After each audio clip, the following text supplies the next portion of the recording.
Hello. आप सभी का आपके अपने ही क्लास श्री कृष्णा क्लासेस में स्वागत करता है। आज हम आप लोगों के साथ पीरियोडिक टेबल का डिस्कशन आगे बढ़ाने जा रहे हैं, जिसमें हम लोग पिछले क्लासेस में कुछ ट्रिक्स और पीरियोडिक टेबल ट्रेंड्स पढ़े थे। आज भी उसी को आगे बढ़ाते हुए पीरियोडिक टेबल और ट्रेंड्स बढ़ते हैं। ठीक है, हम लोग आगे बढ़ते हैं। तो आज का जो डिस्कशन का पॉइंट होगा वो सबसे पहले पिछले क्लास की तरह ट्रिक्स होगा एक ग्रुप का। उसके बाद एमपीटी का ट्रेंड्स यानी मॉडर्न पीरियोडिक टेबल का ट्रेंड्स जो हम लोग पढ़ चुके थे एटॉमिक रेडियस के बारे में। उसके आगे जो है पहला metallic and non metallic character, दूसरा आयोनाइजेशन एनर्जी, तीसरा इलेक्ट्रोनिगेटिविटी। तो आइए शुरू करते हैं। तो ये है शॉर्ट ट्रिक ग्रुप 13 के एलिमेंट्स को लर्न करने का। बैगन, इसको हिंदी में बैगन पढ़ेंगे। आलू, गाजर, इन थैला, यानी हम लोग साग सब्जी खरीदने जाते हैं तो उसमें हम लोग मान के चलें कि हमने बैगन, आलू, गाजर खरीदा और किस में रखा उसको? थैले में। तो बैगन का बी से क्या होता है? बोरॉन। आलू का एल क्या होता है? एल्यूमिनियम। गाजर का जी गैलियम। IN indium. थैला का टीआई टिटेनियम। ऐसे मैंने फिर से बोल दे रहे हैं एक बार। बैगन का बी बोरॉन, आलू का एल एल्यूमिनियम, गाजर का जी गैलियम, आईएन से इंडियम, थैला का टीआई से, हालांकि उसमें टीआई है नहीं लेकिन टीआई से क्या होगा? टिटेनियम। टाइटेनियम में पढ़ते हैं, टिटेनियम में पढ़ते हैं। ठीक है, ये तो हो गया एक ट्रिक। जिस तरह से हमने पिछले क्लास में आपको 2 ट्रिक बताया था, आज फिर से हम आपको क्या बताने जा रहे हैं? इसका 2 ट्रिक्स। तो ये पहला ट्रिक ठीक है, बैगन, आलू, गाजर इन थैला। दूसरा है, ये और भी आसान है उससे, हालांकि बाल गंगाधर इंडियन तिलक। हम लोग जानते हैं कि बाल गंगाधर क्या थे? इंडियन थे। तो बाल गंगाधर इंडियन तिलक। बाल का बी से बोरॉन, बी से क्या हो जाएगा? बोरॉन। ए एल, बाल का ही जो ए एल बचा उससे एल्यूमिनियम। गंगाधर, ये पूरे इसका जीए से क्या हो जाएगा? गैलियम। उसी तरह से इंडियन का आईएन इंडियम, टी आई का से टिटेनियम। क्लियर है? फिर से बोल दे रहे हैं, बाल गंगाधर इंडियन तिलक। बी से बोरॉन, ए से एल्यूमिनियम, जी से गैलियम, आईएन से इंडियम, टीआई से टिटेनियम। आई थिंक आप लोगों को अच्छे से समझ में आया होगा और मज़ा भी आया होगा। अब आते हैं हम लोग हमारे आज के मेन टॉपिक्स पर। तो अब ध्यान से सुनिएगा सभी लोग। नहीं समझ में आया तो बाई एन, जो भी एन लिखा कीजिएगा, समझ में आएगा तो बाई एस। तो आज पहला है पीरियोडिक ट्रेंड में metallic and non metallic character. तो मेटालिक कैरेक्टर का मतलब क्या होता है? मेटल्स, जैसे आसपास हम लोग किससे घिरे पड़े हैं? हर जगह मेटल ही मेटल है, चाहे वो आयरन हो, एल्यूमिनियम हो। तो जो मेटल होता है उसका सबसे बड़ा एक प्रॉपर्टी जो होता है, आप लोग पहले भी पढ़े होंगे, नहीं पढ़े हैं तो बता रहे हैं कि ये ईजिली इलेक्ट्रॉन को क्या कर सकता है? लूज कर सकता है। ये एक सबसे बड़ा प्रॉपर्टी होता है। इसी कारण से मेटल्स क्या करता है? इलेक्ट्रिसिटी को कंडक्ट भी करता है। अगर इसके पास फ्री इलेक्ट्रॉन्स ना हो तो क्या करता है? ये इलेक्ट्रिसिटी को कंडक्ट नहीं करता। तो पहला मेटालिक कैरेक्टर जो होता है, मेटालिक कैरेक्टर जो होता है वो आपका लेफ्ट से राइट पीरियड में जाने पे क्या होता है कि घटते चला जाता है। पीरियड में हम लोग लेफ्ट से राइट इस तरह से अगर बढ़ेंगे तो मेरा मेटालिक कैरेक्टर क्या होता है? घटते चला जाता है। ऐसा होता क्यों है कि इसमें जो रेडियस होता है वो क्या होता है? धीरे धीरे डिक्रीज करते जाता है। और जब रेडियस डिक्रीज हुआ यानी घर में रहने वाला कम गया, एक प्लेस पे बैठने की जगह लोग दो को बैठना शुरू चाहें तो क्या होगा? एक धक्का मार के बाहर फेंक देगा। वही बात यहाँ है कि इलेक्ट्रॉन्स क्या हो जाता है? ईजिली बाहर निकलने का प्रयास करता है। ईजिली इलेक्ट्रॉन्स क्या होता है? आयोनाइज्ड हो जाता है। ये है सबसे बड़ा पॉइंट इसका कि क्यों लेफ्ट टू राइट पीरियड में जाने पे बढ़ता के है या घटता है? घटता है। इसका रीजन क्या हुआ कि ईजिली क्या हो जाता है? आयोनाइज हो जाता है रेडियस घटने के कारण। जैसे बताया था ना कि एटॉमिक रेडियाई क्या होता है, लेफ्ट टू राइट घटता है। आया समझ में? अब वही है नॉन मेटालिक कैरेक्टर। तो उससे पहले सबसे पहले मेटालिक कैरेक्टर का ही डिस्कशन कर देते हैं। ये तो बता दिया आपको क्या, पीरियड्स में लेफ्ट टू राइट। अब ऊपर से नीचे, ऊपर से नीचे हम लोग ग्रुप्स में आएंगे तो क्या होगा। ऊपर से नीचे अगर ग्रुप में आएंगे तो बताए थे क्या होता है, मेटालिक रेडियस भी क्या होता है, एटॉमिक रेडियस क्या होता है, बढ़ते जाता है। तो अगर एटॉमिक रेडियस बढ़ेगा तो क्या होगा, इससे शील्डिंग, शील्डिंग होगा ना, शील्डिंग। इसी कारण कहा था कि शील्डिंग और इफेक्टिव न्यूक्लियर चार्ज एक बहुत ही बड़ा टॉपिक होता है इसको समझने के लिए। शील्डिंग के कारण क्या होगा, एटॉमिक रेडियस बढ़ता है तो क्या हो जाएगा, एटॉमिक रेडियस बढ़ने के कारण यहाँ भी छूट जाएगा ना, क्या हो जाएगा, आराम से इलेक्ट्रॉन बाहर निकल सकता है। तो इसके कारण यहाँ एटॉमिक रेडियस बढ़ता है, इलेक्ट्रॉनिक आयोनाइज भी बढ़ता है। ठीक है, इस कारण से डाउन द ग्रुप क्या होता है आपका, इंक्रीज होता है मेटालिक कैरेक्टर। ये समझ में आया, यहाँ तक क्लियर होगा? नहीं आया समझ में तो बताइए वाईएस, नहीं तो फिर से रिपीट कर रहे हैं। बहुत ही आसान है। एटॉमिक रेडियाई और इफेक्टिव न्यूक्लियर चार्ज का जो लोग नए हैं वो पिछले लेक्चर देख लें, उनको आराम से समझ में आ जाएगा कि ऐसा क्यों होता है, metallic character left to right जाने पे क्यों घटता है और ऊपर से नीचे आने पे क्यों बढ़ता है। ठीक है, अब आगे बढ़ते हैं। तो आगे बढ़ते हुए ये तो मेटालिक कैरेक्टर बता दिया आपको। अब बचा क्या, नॉन मेटालिक कैरेक्टर। तो नॉन मेटालिक कैरेक्टर में क्या होना चाहिए, ऑब्वियसली क्या, जस्ट उल्टा।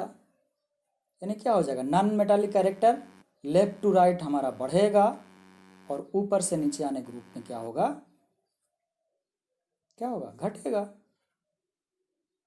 होगा ना, जब उसका अपोजिट, ऑब्वियसली जो मेटालिक कैरेक्टर होगा उसका क्या होगा, जस्ट अपोजिट। क्लियर है? अब फिर से हम मेटालिक कैरेक्टर क्या होता है कि मेटालिक कैरेक्टर, सुनिए इसको एकदम अच्छे से सुनिएगा। मेटालिक कैरेक्टर एबिलिटी होता है मेटल का इलेक्ट्रॉन्स लूज करने का, और नॉन मेटालिक कैरेक्टर क्या होता है, एबिलिटी टू गेन इलेक्ट्रॉन्स, जो इजिली इलेक्ट्रॉन्स गेन्स कर सके। करेगा कि नहीं ये डिपेंड करेगा वेरियस फैक्टर्स पे, लेकिन इस तरह से हम लोग मेटालिक और नॉन मेटालिक कैरेक्टर को डिफाइन करते हैं। अगर पूछता है व्हाट इज मेटालिक कैरेक्टर, तो सिंपल सा डिफिनेशन है, metallic character is the ability to lose electrons, whereas non metallic character is ability to gain electrons. Clear है एकदम इजिली? अब आराम से आपको समझ में आना चाहिए। ये है metallic and non metallic character. इसी को स्लाइड्स में हल्का सा आपको बताए हैं कि होता क्या है। इसको आप स्क्रीनशॉट ले सकते हैं इसका। ठीक है, उम्मीद है स्क्रीनशॉट ले लिए होंगे। अब आगे बढ़ते हैं। सेम उसी का आगे मेटालिक कैरेक्टर क्या होता है, from left to right period में डिक्रीज होता है। और क्यों होता है ऐसा, आयोनाइज होता है ऑर्डर इलेक्ट्रॉन्स। इसका भी स्क्रीनशॉट आप ले सकते हैं। अब आगे बढ़ते हैं। अब आयोनाइजेशन एनर्जी। तो सबसे पहले क्वेश्चन तो यही उठता है कि आयोनाइजेशन एनर्जी आखिर होता क्या है, ये चीज क्या है। तो ये होता ये है कि मान लिया कोई एक न्यूट्रल एटम है, जैसे मानते हैं कि सोडियम क्या है, एक इसका एक न्यूट्रल एटम है। एटम न्यूट्रली होता है, यानी इस पर इफेक्टिव चार्ज क्या होता है, शुरू में जीरो होता है। क्लास 9 से ही ये पढ़ना है कि एटम को हम लोग क्या बोलते हैं, इलेक्ट्रिकली न्यूट्रल। क्यों बोलते हैं, इसका रीज़न ये है कि इलेक्ट्रॉन्स जो कि निगेटिव चार्ज है और प्रोटॉन्स जो कि पॉजिटिव चार्ज है, दोनों क्या होता है, किसी भी एटम का क्या होता है, इक्वल होता है। तो जब प्लस माइनस इक्वल बराबर, तो ऑब्वियसली क्या होना है, वो न्यूट्रल होगा। इस कारण से ही उसको क्या बोलते हैं, इलेक्ट्रिकली न्यूट्रल। तो गैसियस फेज में क्या होता है ना कि इजिली रिमूव कर सकते हैं हम लोग इलेक्ट्रॉन। इसका कहने का मतलब क्या हुआ कि हम मानते हैं सोडियम ही है, इसको हीट कर रहे हैं गैसियस फेज में जाने के लिए, तो ऑब्वियसली क्या करना पड़ेगा, हीट करना पड़ेगा। और किसी भी चीज़ को अगर हीट करते हैं तो उसका एनर्जी बढ़ेगा। तो एनर्जी बढ़ेगा तो जो ऑर्डर मोस्ट सेल का जो इलेक्ट्रॉन होगा क्या होगा, वो इजिली हम लोग निकाल सकते हैं। ये होता है आयोनाइजेशन एनर्जी। फिर से अब डिफिनेशन बता रहे हैं आपको, रिपीट कर दे रहे हैं। Ionization energy is energy required to remove an electron from a neutral atom in its gaseous state. सबसे बड़ा पॉइंट यह है, इन इट्स गैसियस स्टेट। यहां तक कोई दिक्कत? बोलिए बाई या एन? ठीक है, कोई नहीं है। अब इसी को आगे बढ़ते हैं, इसमें बहुत सारा डिस्कशन है आपका। तो होता, अब ठीक है, अब हम लोग पीरियोडिक टेबल पढ़ रहे हैं। तो जो लेफ्ट साइड और राइट साइड, ऊपर से नीचे, इसमें हल्का सा क्या होगा, डिस्कशन ब्रॉड होगा, यानी बड़ा होगा। तो जनरली जो होता है कि राइट साइड का जो पीरियोडिक टेबल का जो एलिमेंट है, उसका आयोनाइजेशन एनर्जी क्या होता है, बहुत ही हाई होता है। आई जो राइट साइड में हमारे पीरियोडिक टेबल के हैं, उसका बहुत ही आयोनाइजेशन एनर्जी हाई होता है। ऐसा होता क्यों है कि क्या होता है कि उनका आउटर मोस्ट सेल में ऑलमोस्ट फिल होता है, यानी लगभग क्या होता है, स्टेबल होता है। लगभग, हमें पॉइंट बोल रहे हैं क्या, लगभग स्टेबल होता है राइट साइड के एटम्स या एलिमेंट्स। ठीक है, तो इसके कारण से जो स्टेबल हो वो तो क्या है, उसको धक्का देना। मान लिया कि एक बच्चा है और एक बहुत ही, एक का केजी है 5 kg है और एक 500 kg का बैठा हुआ है। सिर्फ एग्जाम्पल है, इसमें भावनाओं में मत बना। तो क्या है कि उस बच्चे को हम आराम से धकेल सकते हैं, लेकिन उस 500 किलोग्राम के बच्चे को हम नहीं ढकेल सकते हैं। यही केस है, जब आयोनाइजेशन एनर्जी ज़्यादा है तो क्या होगा, हम लोग ईजिली क्या निकाल पाएंगे, इलेक्ट्रॉन? एकदम नहीं। ठीक है, तो राइट साइड में जो होता है उसका क्या होता है, हायर एनर्जी होता है। किसके कारण से होता है, फिर से बता रहे हैं, उसका जो वैलेंस सेल होता है नियरली क्या होता है, फिल्ड अप होता है। क्लियर है? ठीक है, अब आगे बढ़ते हैं। ये पॉइंट समझ में आया होगा। अब तो राइट साइड का डिस्कशन हो गया, अब बचा लेफ्ट साइड। तो ऑब्वियसली जब राइट साइड का हमारा आई हाई था, तो लेफ्ट साइड का आई क्या होना चाहिए, आयोनाइजेशन एनर्जी क्या होना चाहिए, ऑब्वियसली लो होना चाहिए। ठीक है, तो जब लो होगा आयोनाइजेशन एनर्जी, तो क्या होगा, आराम से हम उसको निकाल सकते हैं, उसका इलेक्ट्रॉन्स को, यानी उसका टेंडेंसी होगा अपने आप को आयोनाइज करने का।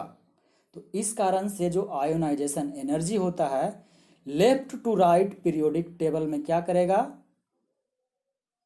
क्या करेगा, इंक्रीज करेगा। बताए ना, लेफ्ट में आयोनाइजेशन एनर्जी कम होता है और राइट का आयोनाइजेशन ज़्यादा होता है। तो हमको हीट, आप समझिए, हीट से समझा रहे हैं, हीट ज़्यादा यानी एनर्जी ज़्यादा देना पड़ेगा, तो कष्ट है ना, एनर्जी देना पड़ेगा। तो लेफ्ट टू राइट बढ़ने पे पीरियोडिक टेबल में हमारा आयोनाइजेशन एनर्जी क्या होता है, इंक्रीज करता है। यहाँ तक कोई दिक्कत? कोई दिक्कत नहीं होना चाहिए, इतना अच्छे से समझाए हैं। दिक्कत हो तो कमेंट भी कर सकते हैं, कमेंट में भी अपना क्वेश्चन डाल सकते हैं आप। यहाँ तो कोई दिक्कत नहीं। तो लेफ्ट टू राइट तो एकदम क्लियर हो गया कि क्या होगा, इंक्रीज करेगा। तो वही टॉप टू बॉटम क्या होना चाहिए, जब उल्टा इसका घटेगा। जब ग्रुप में ऊपर से नीचे आएंगे, टॉप टू बॉटम आएंगे, तो आयोनाइजेशन एनर्जी क्या होगा, घटेगा। यहाँ तो कोई दिक्कत? अब ये भी फिर से इसका रीजन क्या है, वही जो आप लोगों पे पहले ही बता चुके हैं, शिल्डिंग इफेक्ट। क्लियर है? रीजन कौन है, शिल्डिंग इफेक्ट। और इसका एक और आपको बहुत बड़ा पॉइंट है, चलिए वो भी आप समझ ही जाइएगा, नोबल गैसेस, जिसको हम लोग इनर्ट गैस भी कहते हैं। इसको इनर्ट कहा क्यों गया है, क्योंकि ये शामिल ही नहीं होता है किसी रिएक्शन में। तो इसका क्या होता है, एकदम outer most shell fully fill होता है।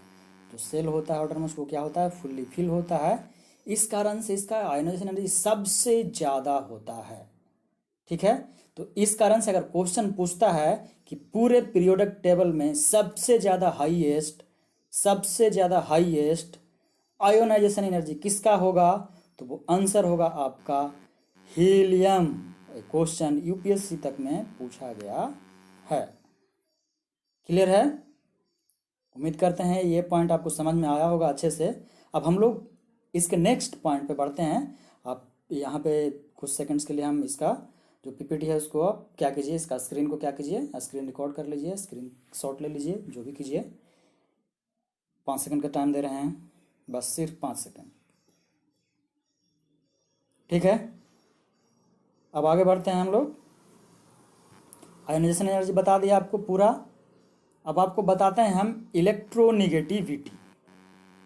इलेक्ट्रोनिगेटिविटी कि आखिर ये क्या है भाई, ये किस मूली का नाम है, इलेक्ट्रोनिगेटिविटी। तो ठीक है, इलेक्ट्रोनिगेटिविटी को अगर डिफाइन करना चाहे तो ये होता क्या है कि केमिकल प्रॉपर्टी होता है किसी भी एटम का, यानी एटम का एबिलिटी होता है कि ये रिएक्शन में जब पार्टिसिपेट करे तो इलेक्ट्रॉन के साथ बाइंड होता है या नहीं होता है। बाइंडिंग मतलब समझते हैं, बंधना, या तो बाइंड होगा या तो अट्रैक्ट करेगा। तो ये एबिलिटी होता है किसी भी एटम का कि वो केमिकल रिएक्शन में बाइंडिंग करे। ठीक है, और इसका स्टडी में हालांकि बहुत ही दिक्कत हुआ था, क्योंकि ये क्वालिटेटिव मेजर है। इसको कोई भी आज तक एक मेथड, स्टैंडर्डाइज मेथड नहीं बनाया जा सका कि ऊपर से नीचे जाएंगे कि लेफ्ट टू राइट जाएंगे तो क्या ट्रेंड्स होगा, चूंकि सभी का इलेक्ट्रोनेगेटिविटी निकालना संभव ही नहीं हुआ है। ठीक है, हर एक का अलग अलग वैल्यूज है और उसको प्रैक्टिकली कुछ लोगों ने निकाला है, लेकिन क्लियरली नहीं कह सके हैं कि हाँ लेफ्ट टू राइट जाएंगे तो इलेक्ट्रोनेगेटिविटी बढ़ेगा कि घटेगा, ऊपर से नीचे आएंगे तो इलेक्ट्रोनेगेटिविटी घटेगा कि बढ़ेगा। यहाँ तक कोई दिक्कत है तो येस और नो के रूप में जवाब दीजिए, वाई और एन के रूप में। ठीक है, कोई दिक्कत नहीं। ठीक है दोस्तों, इसका जो आपका पीडीएफ होगा, पीडीएफ इसका आपको टेलीग्राम लिंक पे अवेलेबल होगा, और ये लिंक आपको पिन कर दिया जाएगा टेलीग्राम चैनल पे। और एक चीज़ बता रहे हैं आप लोगों को, हमारे चैनल ने यानी हमारे टीम ने एक निकाला है बहुत ही इंटरेस्टिंग, क्या, प्राइज डिस्ट्रीब्यूशन। सबसे पहले बहुत सारे पॉइंट्स है इसमें कि प्राइज डिस्ट्रीब्यूशन आखिर किस तरह होगा। शेयरिंग का पॉइंट है, यानी जो शेयर सबसे ज़्यादा करेगा उसके लिए अलग प्राइज है, जो लाइव व्यूअर रहेगा उसके लिए अलग प्राइज है, और भी बहुत सारे प्राइजेज हैं, उसको भी आपको पिन कर दिया जाएगा। तो जो प्राइज जीतना चाहते हैं वो हमारे चैनल को शेयर करें और हमारे टीम को इनकरेज करें, लाइव ज़्यादा से ज़्यादा आ सकें। ठीक है दोस्तों, इसी के साथ हम इस लेक्चर को अजेंड करते हैं। जय हिंद, जय भारत।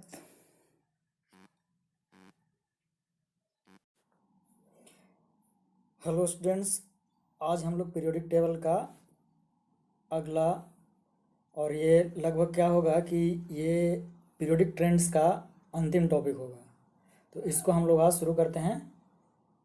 ठीक है, तो आज का जो माइन्यूट्स है, यानी क्या क्या हम लोग सीखने वाले हैं, उसमें सबसे पहले पिछले क्लासेस की तरह एक ट्रिक्स होगा, शॉर्ट ट्रिक, ग्रुप एलिमेंट्स को लर्न करने का। यहाँ पर हल्का सा मिस्टेक हो गया है, ये एलिमेंट्स होगा, ग्रुप एलिमेंट्स को लर्न करने का। दूसरा होगा ट्रेंड्स, और ट्रेंड्स में जो दो बचे हैं, ये इलेक्ट्रॉन एफिनिटी है और दूसरा मेल्टिंग पॉइंट। आपको इससे पहले हम एटॉमिक रेडियाई बता चुके हैं, फैक्टर्स अफेक्टिंग एटॉमिक रेडियाई बता चुके हैं, आयोनाइजेशन एनर्जी बता चुके हैं, इलेक्ट्रोनिगेटिविटी बता चुके हैं, इतना चीज़, और साथ साथ metallic and non metallic character भी बता चुके हैं। आज हम लोग इन दोनों के साथ ट्रेंड्स को ख़त्म कर रहे हैं, और उसके बाद लास्ट में 1 या 2 क्वेश्चन रहेगा, और ये क्वेश्चन सीरीज आपको अगले क्लासेस से सिर्फ क्वेश्चन का सीरीज मिलेगा। उसके बाद जो कुछ इंपॉर्टेंट टॉपिक हैं उसको कवर करेंगे उसके बाद। तो आइए शुरू करते हैं। पहला शॉर्ट ट्रिक है, ये है आपका ग्रुप 14 का एलिमेंट, ग्रुप 14 का ये एलिमेंट है। ठीक है, इसको ध्यान रखिएगा, ये हम लिखना भूल गए कि ये ग्रुप 14 का एलिमेंट है, लेकिन कोई बात नहीं, याद रहेगा। केमिस्ट्री सर गिव्स सन की प्रॉब्लम्स। देखिए हम अपना ही बुराई कर रहे हैं। केमिस्ट्री सर गिव्स सन की प्रॉब्लम्स। तो केमिस्ट्री का सी क्या हुआ? कार्बन। एसआई से सिलिकॉन। गिब्स का जीई जर्मेनियम। एसएन, बताइए एसएन क्या होता है? क्लास 9 में जो पढ़े हैं, एसएन किसके लिए स्टैंड करता है? किसी को पता है? अगर पता है तो कमेंट में लिखिए, लिख करके बताइए।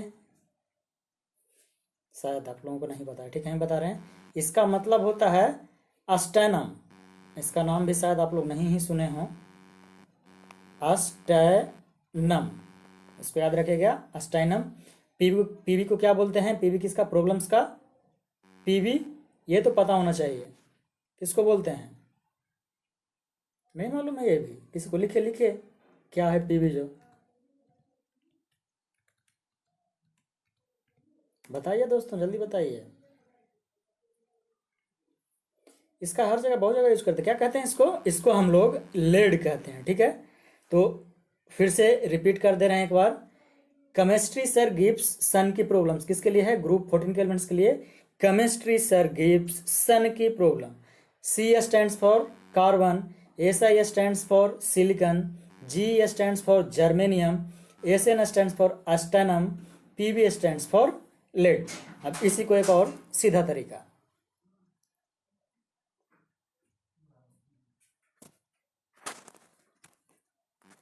ये रहा आपका कार्तिक शिव संग पार्वती। ये हमारे ईश्वर पे है, हमारे भगवान, बहुत लोग भगवान को मानते हैं, बहुत क्या मैक्सिमम लोग मानते ही हैं। कार्तिक शिव गणेश संग पार्वती। माँ पार्वती भी लिख सकते थे, लेकिन माँ का कोई भी स्टेंजा यहाँ बनता नहीं है। तो कार्तिक सी कार्बन, शिव का एसआई सिलिकॉन, गणेश से जी जर्मेनियम, संग से एसएन अस्टेनम, पार्वती का पीबी क्या हुआ? ये लेड। तो ये दो ट्रिक्स एक ही एलिमेंट के लिए है, ग्रुप 14 के एलिमेंट्स के लिए। डेली हम लोग यही सिखा रहे हैं, एक ही चीज़ को दो तरीके से सीखने का। तो आते हैं अब जो रेस्ट हमारा टॉपिक बचा है पीरियोडिक टेबल ट्रेंड्स का। तो पहला है इलेक्ट्रॉन एफिनिटी। इलेक्ट्रॉन एफिनिटी का मतलब होता क्या है? सबसे पहले क्वेश्चन तो यही उठना है कि इलेक्ट्रॉन एफिनिटी आखिर होता क्या है।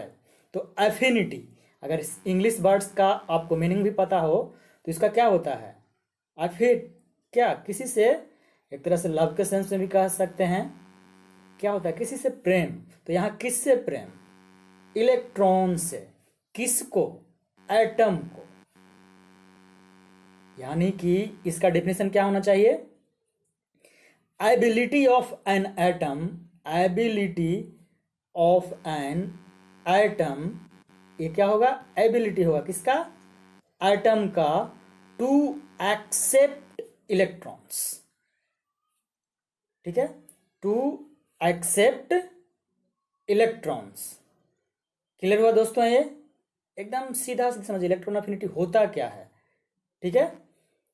क्या बताए? एफिनिटी का मतलब लव होता है। किसका लव? इलेक्ट्रॉन का। किसको? एटम को। यानी electron affinity is the ability of an atom to accept an electron. Clear है? इसको केमिस्ट ने जब स्टडी किया तो इसको बताया कि ये क्या है? ये क्वांटिटेटिव प्रॉपर्टी है। जिस तरह से इलेक्ट्रोनेगेटिविटी क्या था? क्वालिटेटिव था, लेकिन ये क्या है? क्वांटिटेटिव मेजरमेंट है। किसका? तो ऑब्वियसली इलेक्ट्रॉन एक्सेप्ट करेगा तो किसके कारण से? उसको एक्स्ट्रा एनर्जी देना पड़ेगा। तो एनर्जी का ये क्या है? क्वांटिटेटिव मेजरमेंट है। जब कोई भी एक न्यूट्रल एटम क्या करता है? इलेक्ट्रॉन एक्सेप्ट करता है। तो जितना निगेटिव होगा, किसका वैल्यू? इलेक्ट्रॉन एफिनिटी का वैल्यू जितना निगेटिव होगा उतना ही उस एटम का एबिलिटी होगा एक्सेप्ट करने का इलेक्ट्रॉन, ठीक है। यानी ई ए, इलेक्ट्रॉन एफिनिटी किसी भी एटम का जितना ज़्यादा हाई होगा उतना ही ज़्यादा वो इलेक्ट्रॉन को क्या कर सकता है, एक्सेप्ट कर सकेगा। ये ऑब्वियस है। जैसे जनरल लाइफ में हम लोग को जितना एबिलिटी होगा किसी को कर्ज देने का उतना दे सकते हैं, वैसा क्या है, यहीं पे इलेक्ट्रॉन एफिनिटी है। क्लियर है? क्लियर है तो लिखिए वाई, नहीं तो एम। आई थिंक ये पूरी तरह से क्लियर होना चाहिए। ठीक है, तो अब आज का नेक्स्ट टॉपिक में बढ़ रहे हैं। ठीक है, सभी को क्लियर है? ओके, यही आपको पीपीटी में लिखा हुआ है, आप इसको स्क्रीनशॉट के रूप में ले सकते हैं। 20 सेकंड का समय दे रहे हैं, इसको ले लीजिए स्क्रीनशॉट।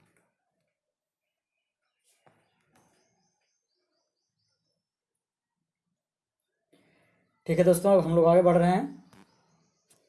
अब है मेल्टिंग पॉइंट, या ये मेल्टिंग पॉइंट क्या होता है, ये आप लोग बचपन से ही पढ़ते आ रहे हैं।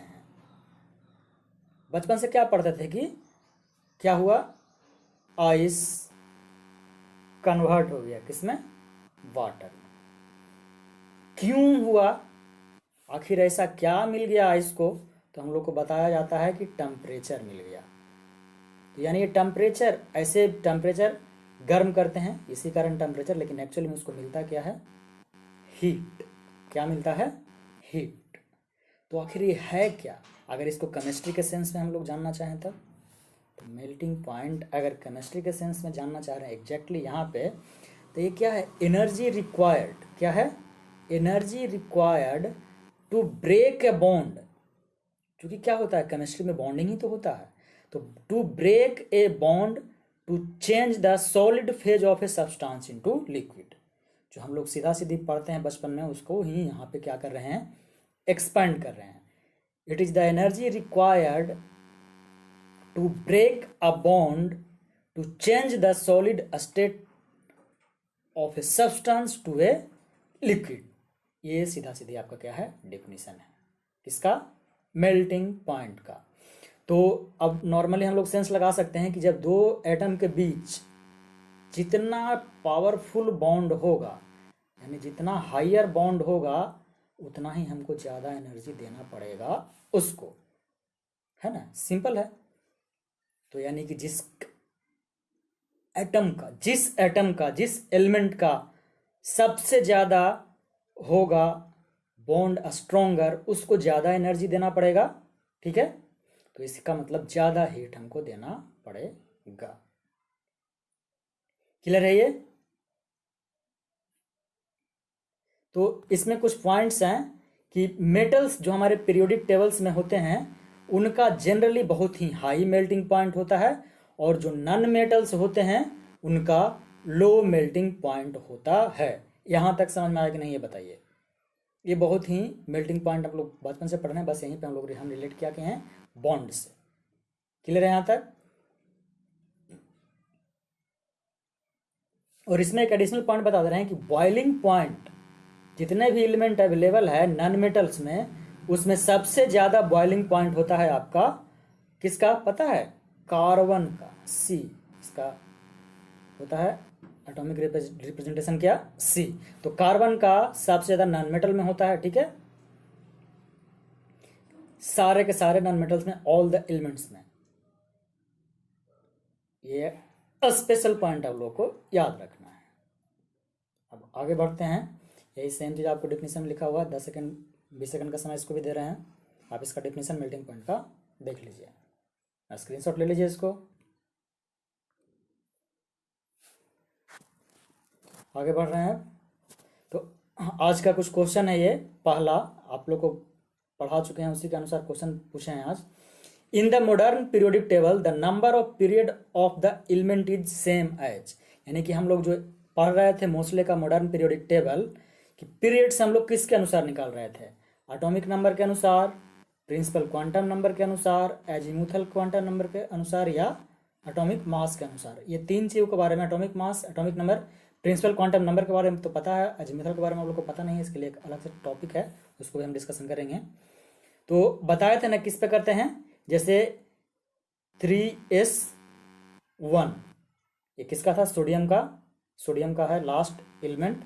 तो ये 3 है, 3 क्या है, ये उसका पीरियड बताता है, और ये 3 क्या है, प्रिंसिपल क्वांटम नंबर है। तो इसका आंसर क्या होगा?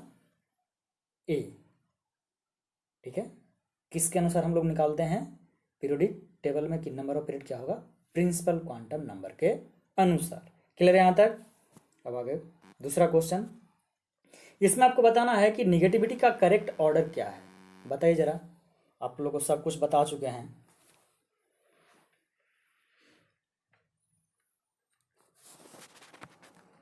तो इसका जो ये तो बताया थे कि फ्लोरीन मोस्ट इलेक्ट्रोनेगेटिव एलिमेंट होता है, यानी ये ऑप्शन तो गया, उसके साथ ये ऑप्शन भी गया। अब हमें फ्लोरीन, क्लोरीन, ब्रोमीन और ऑक्सीजन में चूज करना है। तो केमिकल बॉन्डिंग के कारण जनरली होना चाहिए था ऑप्शन सी, लेकिन केमिकल बॉन्डिंग के कारण जो ऑक्सीजन का इलेक्ट्रोनेगेटिविटी है वो क्लोरीन और ब्रोमीन से बहुत ही ज़्यादा होता है। इस कारण इसका जो ऑप्शन होगा वो ऑप्शन होगा ऑप्शन नंबर बी। क्लियर है? इसका आंसर होगा ऑप्शन नंबर बी। यहाँ तक कोई दिक्कत नहीं। अब आगे आज का क्लास यहीं तक है। अब जो कुछ अनाउंसमेंट्स है, तो पहला अनाउंसमेंट कल के लिए कि कल से क्वेश्चन सीरीज शुरू कर रहे हैं। ध्यान से पढ़िएगा इसको, मत पूरा का पूरा चैप्टर पढ़ लीजिएगा।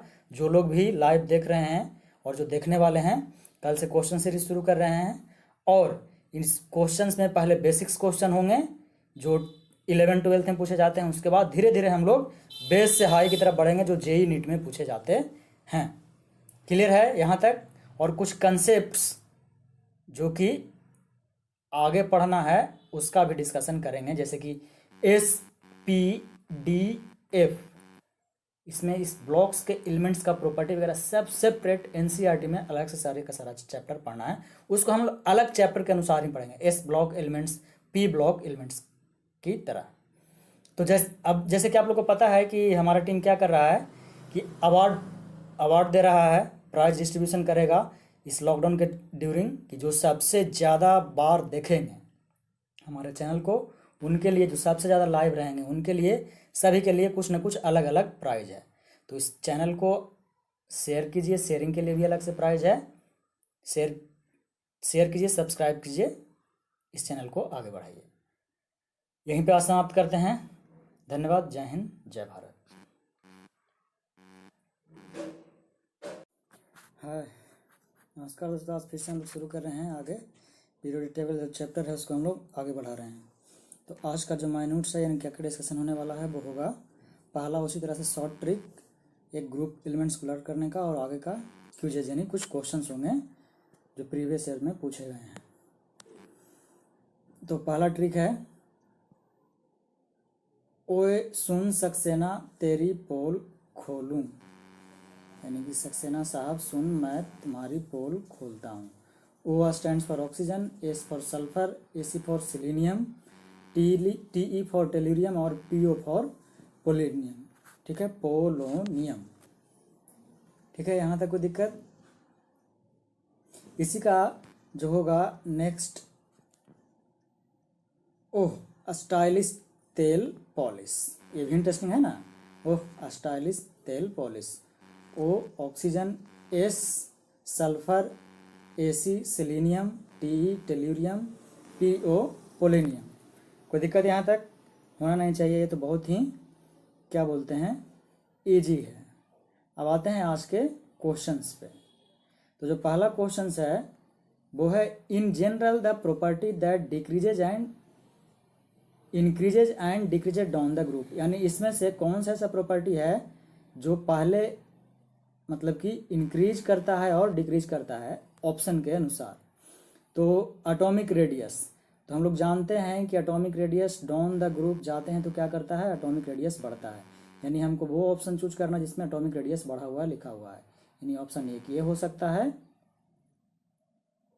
और कोई है भी नहीं।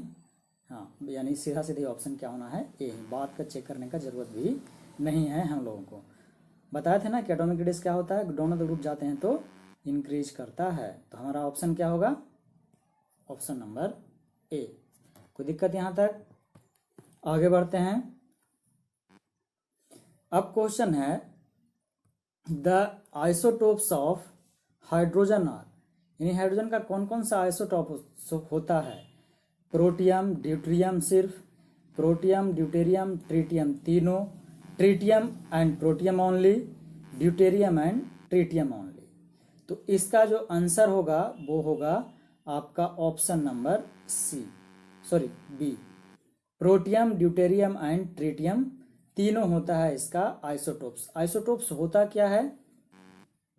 आइसोटोप्स होता क्या है? एक ऐसा एलिमेंट जिसका एटॉमिक नंबर सेम हो, एटॉमिक नंबर सेम हो लेकिन एटॉमिक मास डिफरेंट हो। तो हाइड्रोजन का जो पहला होता है प्रोटियम, वो होता है H, इसका एटॉमिक नंबर भी 1 होता है और एटॉमिक मास भी 1 होता है। दूसरा होता है जिसका एटॉमिक मास 2 होता है लेकिन एटॉमिक नंबर तो 1 ही रहना है। तीसरा एटॉमिक नंबर 1 ही रहना है और 3, इसको बोलते हैं हम लोग प्रोटियम, इसको बोलते हैं हम लोग ड्यूटेरियम, इसको बोलते हैं ट्रिटियम। क्लियर है? यहाँ तक कोई दिक्कत होना नहीं चाहिए। आगे बढ़ते हैं। The correct order of atomic radii. देखिए एक बार फिर से बता आ गया ये क्वेश्चन कि एटॉमिक रेडियाई का करेक्ट ऑर्डर क्या है। कितना बार इसको हम लोग आराम से डिस्कशन किए हैं। तो क्या होगा इसका आंसर? इसका बताइए अगर किसी को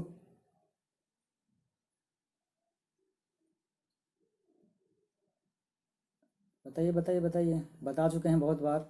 जैसे जैसे हमारा क्या होगा, एक ही ग्रुप का, ये क्या है, एस है, सी है, सी एस है, ये क्या है, तीनों एक ही ग्रुप के। जैसे ही ग्रुप में बढ़ते हैं हमारा क्या होता है, बढ़ जाते हैं नहीं।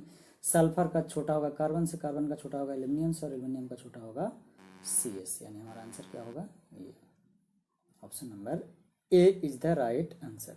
Next question. The element with the highest first ionization potential. ये भी डिस्कशन जब कर रहे थे तो आप लोग को बताए थे कि कौन सा एलिमेंट ऐसा है जिसका आयोनाइजेशन पोटेंशियल हाईएस्ट होता है। बताइए। ये 1982 का क्वेश्चन है, बहुत पुराना क्वेश्चन है, ये पूछा गया है। तो इसका आंसर होगा आपका नाइट्रोजन। इसका जो होता है क्या होता है, NH2NP3, NH2NP3 इसका स्ट्रक्चर होता है लास्ट का। ठीक है, NH2NP3। नाइट्रोजन का होता है कितना, बस 7 में होता है ना इसका एटॉमिक नंबर। तो इसको बनाएंगे तो 1s2, 2s2 और 2p3। तो इस हाफ फील्ड यानी पी में 6 रख सकते हैं इलेक्ट्रॉन, 3 ही है। इस हाफ फील्ड के कारण इसका आयोनाइजेशन पोटेंशियल क्या होता है, सबसे ज़्यादा होता है। तो क्या होगा आंसर? नाइट्रोजन। आगे बढ़ते हैं। Which of the following set has the strongest tendency to form anions. अब इसमें से अनायंस कौन बनाएगा? 1993 का क्वेश्चन है आपका ये, बताइए।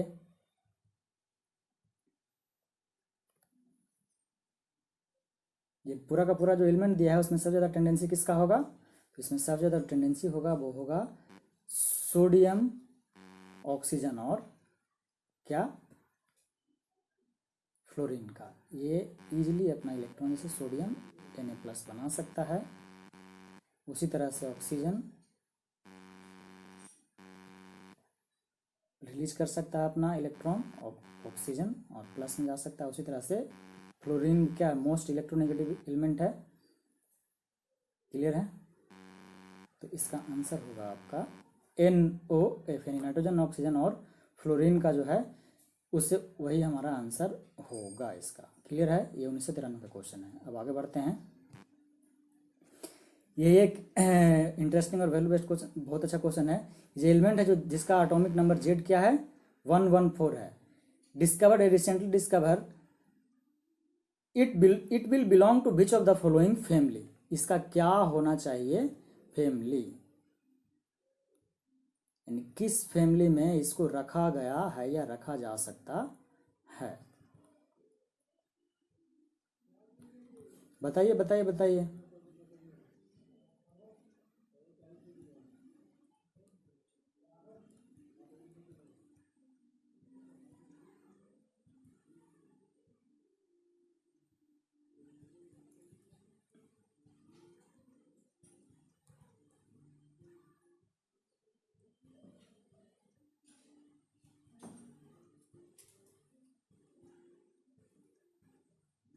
क्या होगा, जल्दी बोलिए, नहीं तो ये रुका ही रह जाएंगे ऐसे ही।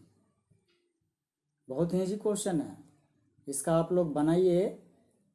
एटॉमिक नंबर 114 दिया हुआ है, तो इलेक्ट्रॉनिक कन्फिग्रेशन क्या बना सकते हैं, कैसे बना सकते हैं, उसी पे ये क्वेश्चन पूरा निर्भर करता है आपका।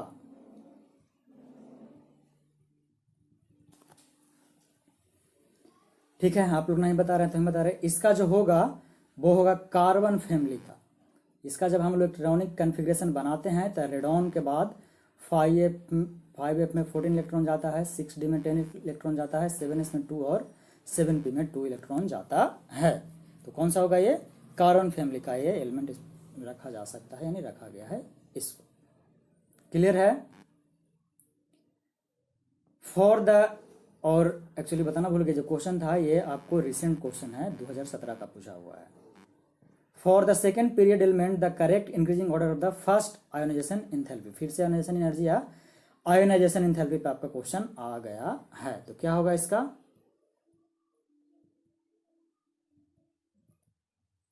बताइए। आयोनाइजेशन किस तरह से बताए थे कि घटता है, किस तरह से बढ़ता है, उसी के अनुसार इसका आंसर होगा। और ये एकदम रिसेंट क्वेश्चन है, पिछले ही साल का, 2019 का। ये तो है कि यहाँ की सबसे जो होगा लोएस्ट लिथियम का होगा। लिथियम के बाद कौन होगा, एटॉमिक नंबर के अनुसार बढ़ते लिथियम, लिथियम के अनुसार बी बोरॉन होगा, बोरॉन के बाद बेरिलियम होगा, बेरिलियम के बाद कार्बन। अब यहाँ होना चाहिए नाइट्रोजन और ऑक्सीजन, लेकिन इसका जस्ट बदल जाता है, यानी यहाँ नाइट्रोजन आने से पहले क्या आ जाएगा, ऑक्सीजन, ऑक्सीजन के बाद नाइट्रोजन, के बाद फ्लोरीन, के बाद नियोन। और क्यों होता है कि जबकि नाइट्रोजन का 7 है और ऑक्सीजन का क्या है, एटॉमिक नंबर 8 है, होना चाहिए था नाइट्रोजन का कम, लेकिन क्यों इसका होता है, इसका रीजन हम आप लोग को बता चुके थे पिछले क्लास में। तो इसका आंसर क्या होगा, option number B. In which of the following options the order of arrangement does not agree with the variation of property indicates against it, यानी इसमें जो प्रॉपर्टी दिया हुआ है उसके अनुसार कौन सा सही नहीं है। देखिए ये पॉइंट बहुत इंपॉर्टेंट है, नॉट एग्री। तो बताइए, increasing first ionization enthalpy, boron carbon nitrogen oxygen. देखिए ये अभी सेम क्वेश्चन ऑलमोस्ट था, अगर आए हैं बोरॉन कार्बन नाइट्रोजन ऑक्सीजन, इसको अभी हम क्या कहे थे कि नाइट्रोजन से पहले क्या आएगा, ऑक्सीजन आएगा, यानी कि हमारा यही का यही क्या है, आपका सही आंसर है। क्योंकि नॉट लिखा है तो हमको जो गलत है वही को करना है। आंसर क्या होगा, ऑप्शन नंबर ए। क्लियर है। Because of lanthanoids contraction which of the following pairs of element have nearly same atomic radii, यानी लैंथेनॉइड का कॉन्ट्रैक्शन हो जाता है, इसके कारण से इन जो दिए गए ऑप्शन उसमें से किसका लगभग क्या होता है कि सिमिलर होता है एटॉमिक रेडियाई। बताइए, जल्दी बताइए।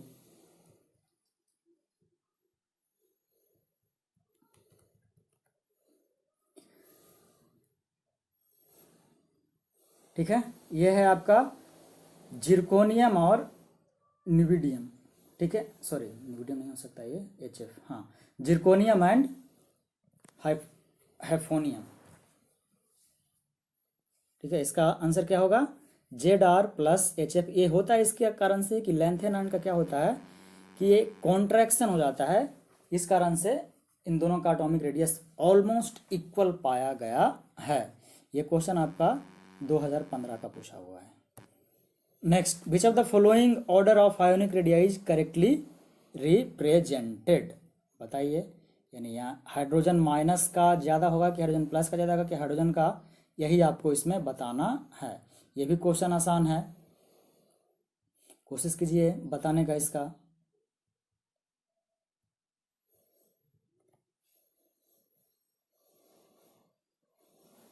जिस तरह से आपका एटॉमिक रेडियाई का वेरिएशन होता है उसी तरह से इसका वेरिएशन होता है। तो क्या H माइनस का मतलब क्या हो गया, इलेक्ट्रॉन का संख्या क्या हो गया, उस पर एक ज़्यादा आ गया, यानी उसका साइज क्या हो गया, बढ़ गया। तो हमारा आंसर आपका यहीं पे छिपा हुआ था। क्लियर है, ऑप्शन नंबर ए ही इसका सही ऑप्शन होगा।